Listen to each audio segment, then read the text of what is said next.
To save both time and money in waxing floors, use economical no-rubbing Aero Wax. Just apply it, and in 6 to 9 minutes it dries itself to a hard, lustrous finish that saves countless scrubbings. Makes dingy floors shine like new. Yet Aero Wax costs only 25 cents a pint. Try Aero Wax, Aerowax, tomorrow.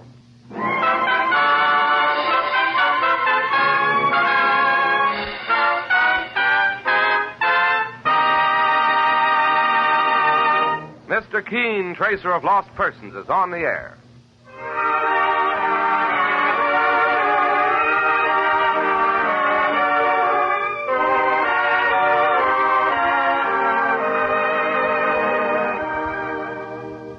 Ladies and gentlemen, the makers of Colonos toothpaste present Mr. Keen, Tracer of Lost Persons, one of the most famous characters of American fiction in one of radio's most thrilling dramas.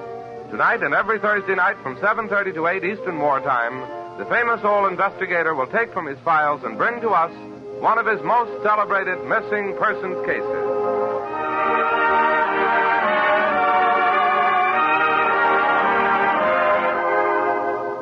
But first, for bright, sparkling teeth, a $1 million smile, try the new Colonos toothpaste. It's a high-polishing toothpaste that acts like a jeweler's polish, removing tarnish from silver. Safely, speedily, it whisks away dingy surface stains that cloud your smile and reveals the full, natural brilliance of your teeth. Get the new high-polishing Colonos at any drugstore tonight. Ask for Colonos toothpaste. KolYnos.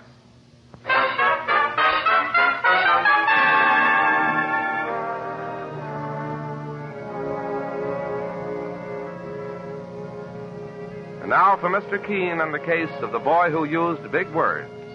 Our story opens in the reception room of Mr. Keen's office as Miss Ellis talks with an unusual visitor, Jimmy Harmon, who's only 12 but wears horn-rimmed glasses and a very serious manner. Young man, you say you want to see Mr. Keen at once. Yes, ma'am, I've got to. Well, he's a very busy man. I know, but the nature of my business is very imperative. Important, you mean? Imperative. Such big words. What's your name? James V. Harmon, Jr. And what's yours, if I may ask? You may, and it's Miss Ellis. I like you, Miss Ellis.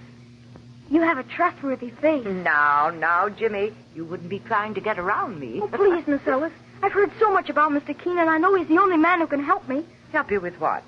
Well, that's very confidential. Well, he's talking at the moment with his assistant, Mike Clancy, but I'll see what we can do. Oh. Come along, Jimmy. Thank you, Miss Ellis. Oh, Mr. Keen. Yes, Miss Ellis? This young man, Jimmy Harmon, insists upon seeing you. Good morning, Jimmy. Good morning, Mr. Keen. I'm afraid I'm rather busy. I know, but he says the nature of his business is very imperative. Imperative? What in tarnation is that? Hush, Mike. Come over, Jimmy. Sit down. Mr. Keen, you're a gentleman. Thank you. Yeah, guess you won't be needing me. Suppose I introduce you to my assistant, Mike Clancy. I'm pleased to meet you. I've heard about you, too, Mr. Clancy. Very reliable, they say. Well, thank you, my boy.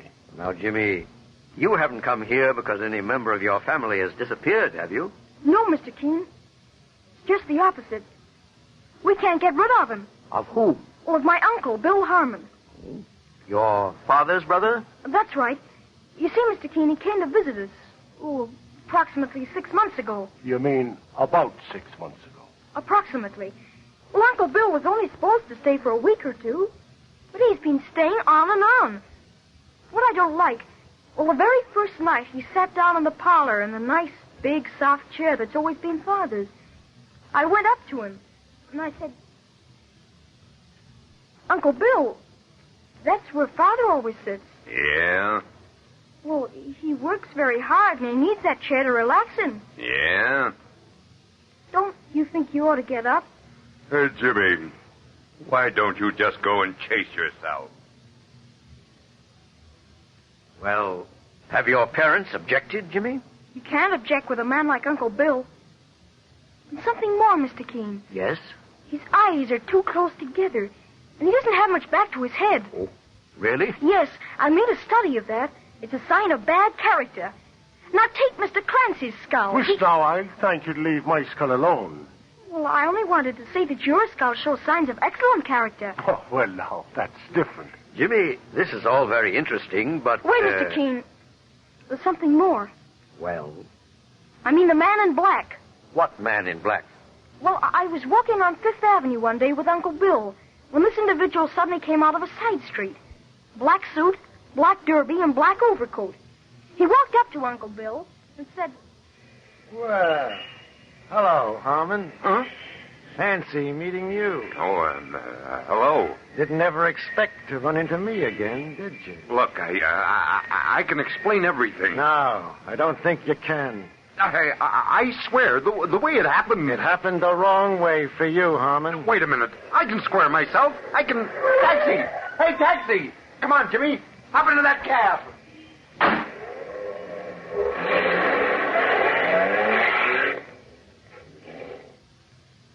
And so your uncle suddenly ran away from this man in black, eh?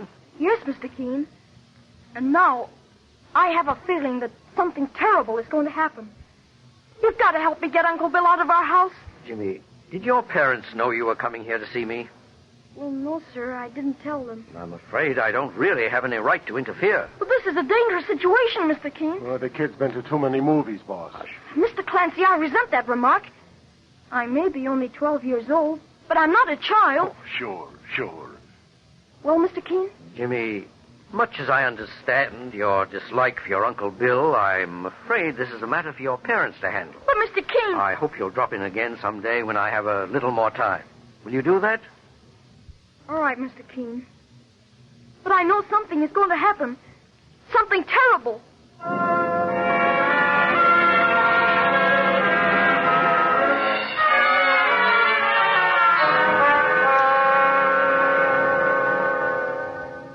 Here you are, Mr. Keene. Now, if you'll just sign those letters. Letters? Oh, yes. You're so absent-minded today. Something bothering you? I've been thinking about the visit we had yesterday from that strange little boy. Jimmy Harmon? Oh, he was just scaring himself. Jimmy has a wisdom and perception far beyond his years. Imagination, too. Now, here are the letters, pen and ink. Boss, Mr. Keene. Hello, Mike. Why so excited? Well, I bought myself an evening paper on the way to the office here. And the first item that hits my eye, saints preserve us. Come, Mike, let's see it. There, on the bottom of page 1. Read it, sir. Man killed in auto accident. Boy vanishes. Good heavens, that doesn't mean... Police were left baffled today by an obvious hit-and-run accident early last night on Madison Avenue, which claimed the life of William Harmon, 44, of 3000 East 89th Street, where he was staying at the home of a brother. The dead man, found lying in the roadway, had gone walking with his young nephew, James Harmon, Jr., age 12. But there has been no sign of the boy since the accident. Police are investigating. Heavens above. Hand me my hat and coat, Mike. I must talk to Jimmy's parents at once.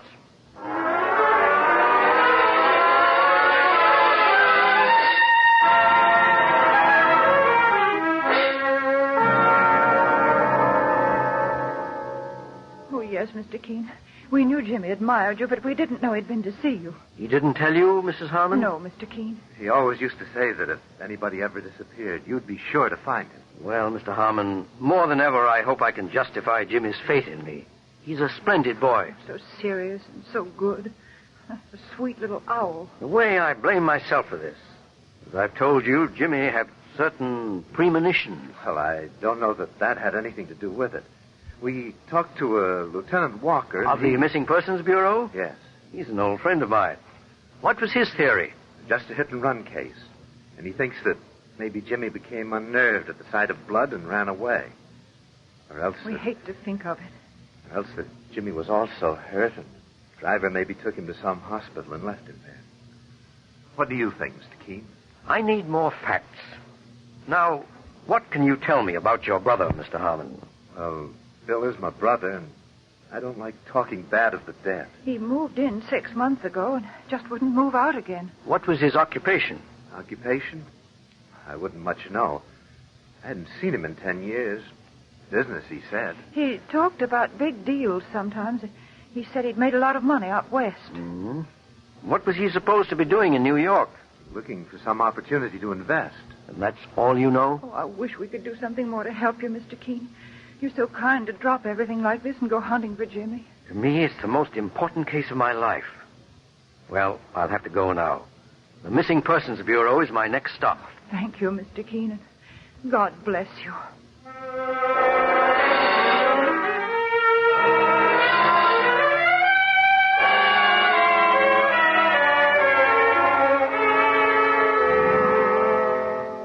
See, Lieutenant Walker, it just happened the boy came to my office yesterday to tell me that strange story. Well, I certainly appreciate the tip, Mr. Keene.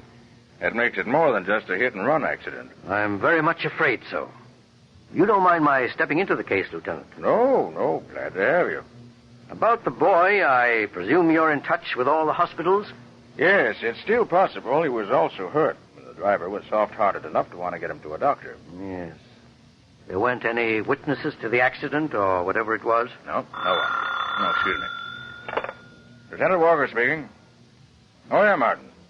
You got a pretty good set of prints? What's that? I'll be darned. Yeah. Well, thanks anyhow. Bad news, Lieutenant? Funny news, Mr. Keene. I was a man at the morgue. Jeepers, there are 2 billion people in the world, and they all got fingerprints. Now, just when it would help to know... This man has no fingerprints? Not a trace. You mean his fingertips have been mutilated? Yep, the old gag. All 10 fingers badly burned and healed over with scars. Yes, that is news. Yeah, clear as day. He was an old mobster. Did it deliberately to cover up his record. Well, maybe he did once have an accident. No. No, he belonged to a mob. One way or another, we're up against a stone wall. Even his own brother knows nothing about him. Well, Mr. Keene, only one thing left to do. Stand out a nationwide alarm for the kid, Jimmy. So, if you'll excuse me now... I'm running along anyhow. No fingerprints. Who was he, anyhow? What was he hiding?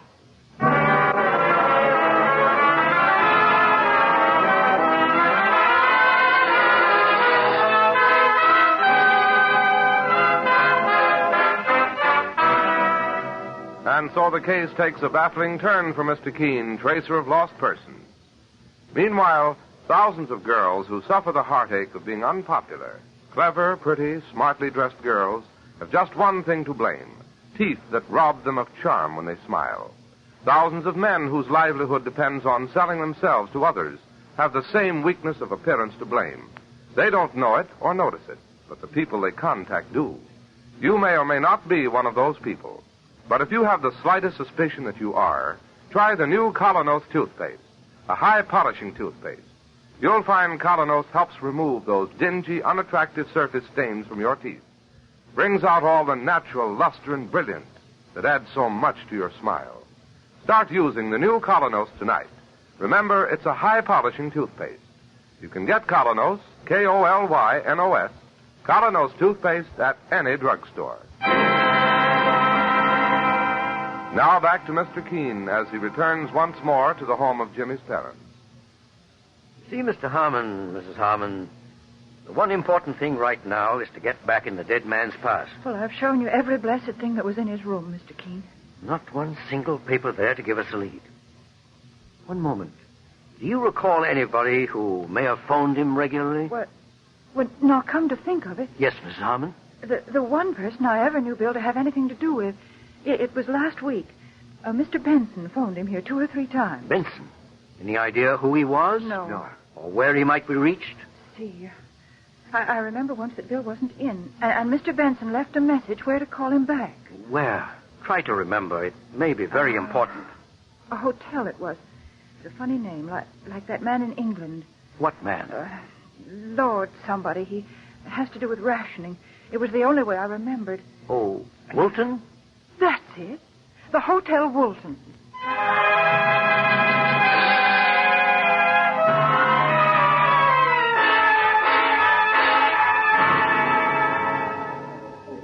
You say you're looking for Mr. Benson? That's right, clerk. You wouldn't have his first name? I'm afraid not. All I know is that he was registered here last week. I looked through these files. Yes, we had a Harley Benson. Good. Is he still in the hotel? No, checked out yesterday. Yesterday. All the bad luck. Did he leave any home address with you? Just Chicago. That's a very big city. Of course, there's just a chance he might be in the Chicago telephone book. But you'll find the out-of-town phone books on the end of the counter there. Thank you. Find it, sir? Yes, here it is, thank you. Baldwin. Barton. Benson. Any luck, sir? No, Harley Benson. I rather imagine he wouldn't be in the phone book anyhow. Oh, sir, if there's anything more I can do, Yes, there is. You keep records, of course, of all long-distance phone calls for your guests? Oh, yes. Would you mind showing me Benson's? To explain my right to ask, my name is Keene. I'm a tracer of lost persons. I'm now looking for a 12-year-old boy, Jimmy Harmon, who has disappeared. Oh, yes, I read all about it in the papers. Let me see. The bill file's right here, Mr. Keene. Yes. Here's Benson. He made several calls. Did he call Chicago? Yes, sir. 3 times. His only long-distance call. And the number he phoned? Here you are, sir. The same all 3 times. Thank you, clerk. That's all I need to know.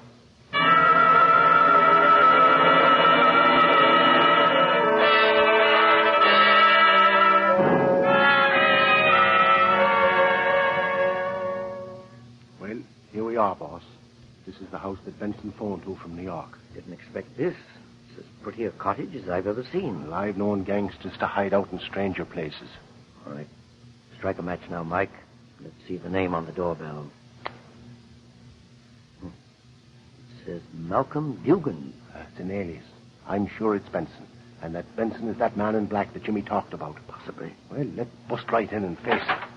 Hey, you out there. Anything you want? Well, you see, I seen you through the window, prowling around in the dark. Indeed you did, Benson. How'd you know my name? That's a long story. I've come all the way from New York to talk with you. Though I didn't expect to find you under the name of Dugan. Dugan's a cousin of mine. I board here. May we come in? Sure. Why not? Now then, my name is Keene. Say, not the detective. That's right. This is my assistant, Mike Clancy. Okay. What's next? What do you know about Bill Harmon? Bill Harmon? A gunman, huh? Trigger man for one of the Chicago mobs. Alky racket. Or was it dope? Or maybe black market. And you did him in. Oh, wait a minute, Clancy. Back up. All right. Tell us in your own way. Harmon ain't no mobster. He was the same as what I still am. And what's that? A prison guard in the Lakeshore Penitentiary. A prison guard? Sure, until 5 years ago when he quit. I didn't hear a word from him until I was in New York on vacation last week and ran into him on the street. On the street. You get that, boss? 1 second, Mike. Benson, are you in the habit of wearing black suits and overcoats? Me? You think I'm an undertaker? Well, now, when you ran into Harmon, did he tell you what he was doing? Well, the salesman, he said. We had a couple of beers together 2 or 3 times. He didn't talk much. Tell me, was there any special reason why he left his job at the penitentiary? No, just quit. What were his duties? Same as me, guarding the death house. And come to think of it... Yes? There was something a little funny in his quitting. He did it just a couple of hours before that big racketeer, Legs Mosley, was burned. Mosley? Oh, yes. Harmon just walked out. Said he had enough executions. Well, it happens that way sometimes with a guard. Yes, I've heard. But now I remember something else. The minute Legs came out for his last walk to the chair, he asked for Harmon. Where's Harmon, he says. He's got to be here. He's always here. I said Harmon had a previous appointment. So Legs kept asking for him? Yeah, Mr. Keene. Think it meant anything? Tell me something else, Benson. Are there any members of the old Mosley mob still in the penitentiary that I could talk to? No, not a one. Tell you what, though. There is a guy in the pen, a lifer, who was supposed to burn the same night with Mosley. He got reprieved to life. His name is Rayburn. Like to talk to him? You bet I would. The first thing tomorrow morning.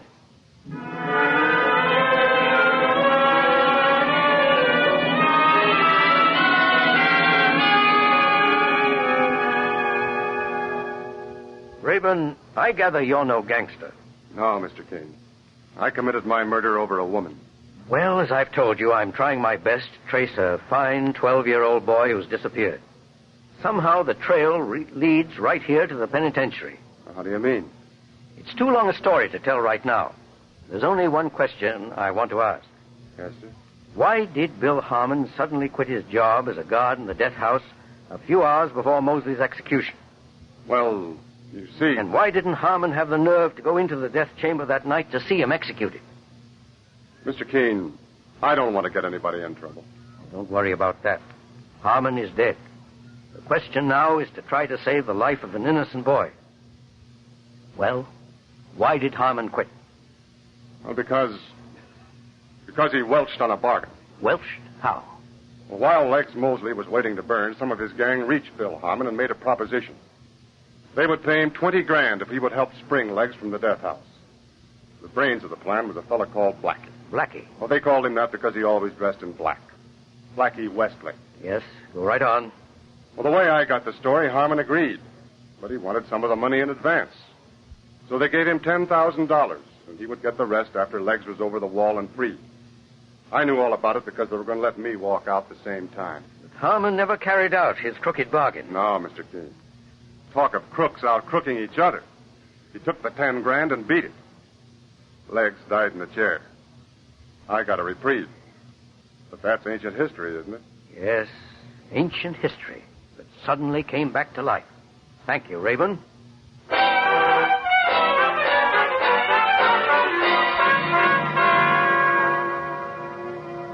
Why, sure, boss, it's as plain as day now. Blackie Westlake and the other members of the old mob killed Harmon for revenge. Yes, and abducted Jimmy because he had once seen Blackie before and was in a position to identify him to the police. Right. Now the next step. We phoned Lieutenant Walker in New York and asked him to send out an alarm. For every member of the old Mosley mob? No, Mike. Just for Blackie Westlake. And why just for Blackie? To start a civil war. Boss, I don't get it. You know the old saying, when thieves fall out, honest men get their due? Mike, that's the only way of getting Jimmy safely out of the hands of those gangsters. Oh, psychology stuff. Right. Let's phone Walker now and then get back to New York.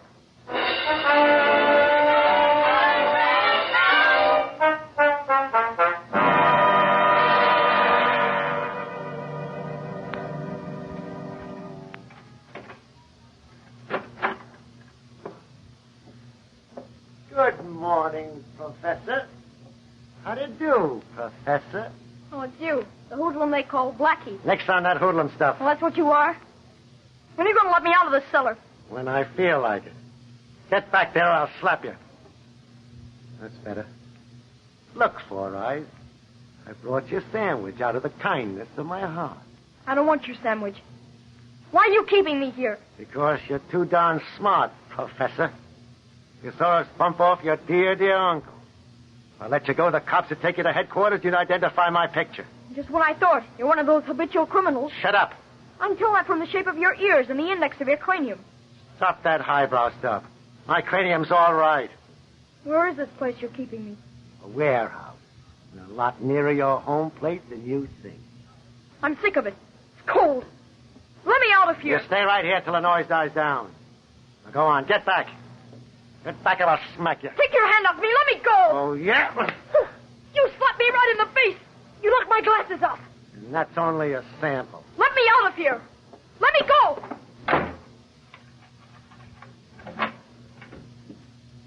Little wise guy. Hey, Blackie! Blackie! Yeah, Montana? Look here. I was just outside and got a newspaper. So what? Me and the others are scrambling out of here. Why? Look at this paper, the front page. Let me see. Oh. Blackie Westlake hunted in murder and abduction. That means you. I thought I was covered up the whole way. You ain't, but we are. Now, wait a minute, You're Montana. hot, Blackie, hot as fire. The whole town's looking for you. So the rest of us is taking the car and scrambling. Because we're still in the clear. You're not walking out on me. You're staying right here. If we burn together. Not in your life, Blackie. Okay, maybe this'll teach you. Oh, you rat! Larry, French, come quick! Oh, so you want to shoot it out, huh?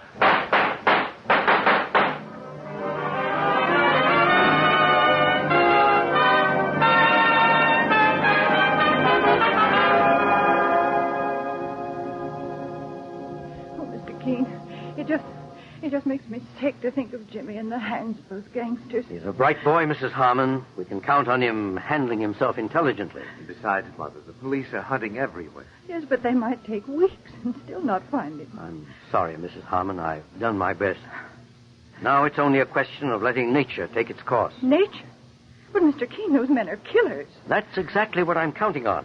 You see... Oh, the door. Now go and see. Just remain calm, Mother.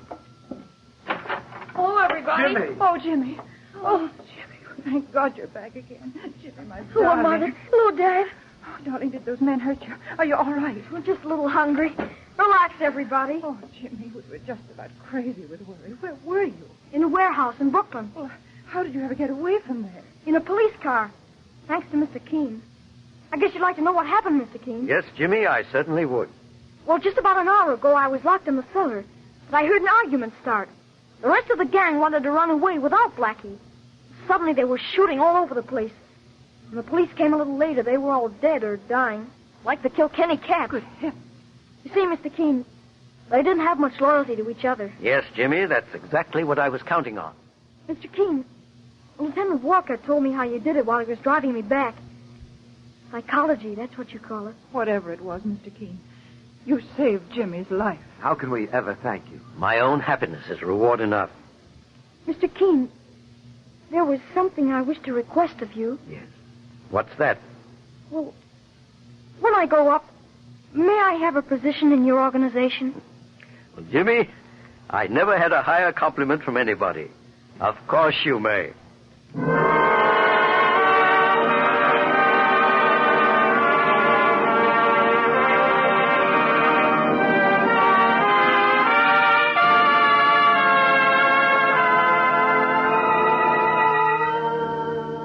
Listen next week at the same time when Mr. Keene brings us the fascinating case of Mr. Trevor's secret.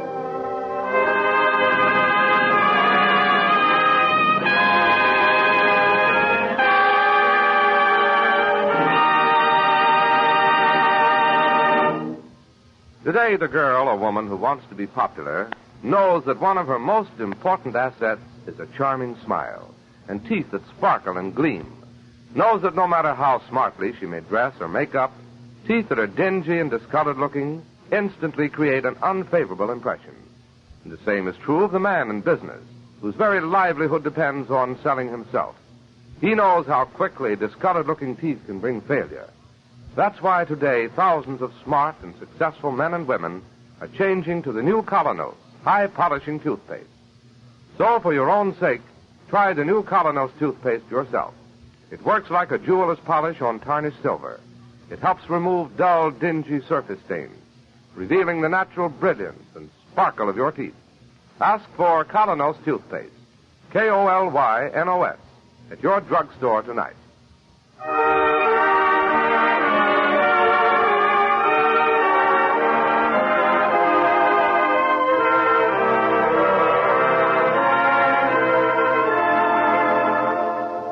You've been listening to Mr. Keene, Tracer of Lost Persons. Now on the air at a new time, every Thursday night, 7:30 to 8 Eastern Wartime, over this network. Don't miss Mr. Keene next Thursday night when the kindly old Tracer turns to the case of Mr. Trevor's secret. This is Larry Elliott saying good night for the makers of Colonos toothpaste and inviting you to listen to Friday on Broadway at 7:30 p.m. Eastern Wartime over most of these stations tomorrow night.